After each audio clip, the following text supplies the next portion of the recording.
maminisok sa mismong pamamahay namin.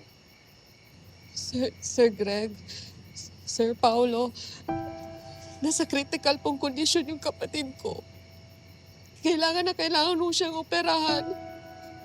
Nakikiusap po ako sa inyong dalawa. Tulungan niyo po ako. Wala na po akong ibang tao malalapitan.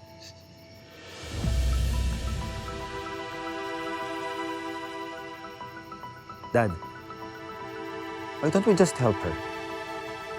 Ha? It's not a big deal. Tsaka isa pa, magaling siyang agent.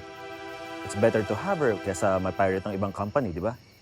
We don't need an insubordinate like her. Baka sagot-sagutin lang ulit ako nito. Makakahanap pa tayo ng iba pang mas magaling sa kanya. Sir, kayo na lang po ang pag-asa ko. Parang awa niyo na po. Buhay ng kapatid kong nakasalalay dito. Kailangan na mo siyang operahan. Ayaw ko po siyang mawala sa akin.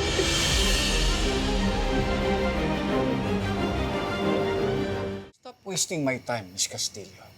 Kahit magmakaawa ka pa, my answer is still no. Sir Grant, parang awa mo na. Buhay ng kapatid ko nakasalalay dito.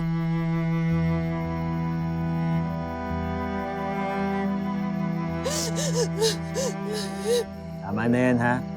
Mamaya, may makakita pa sa'yo ditong ibang tao. Akalain nila, ikaw yung isa sa mga babae naghahabol sa akin. Don't worry about it. I'll see what I can do, okay? Dad. No! Not going to happen, Paulo.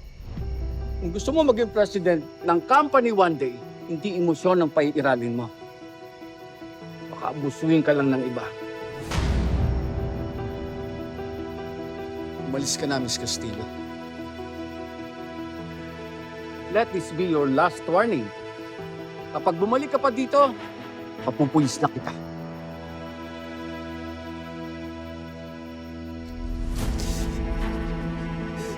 Go!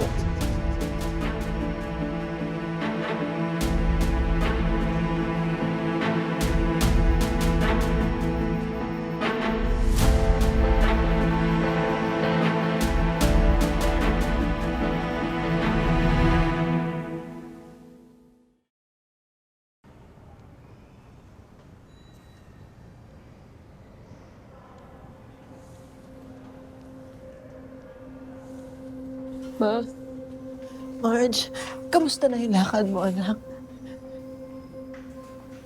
sorry po, Ma. Ginawa ko na po lahat. Binaba ko na yung pride ko. Nagmakaawa na ako pero tumanggi talaga silang tulungan ako.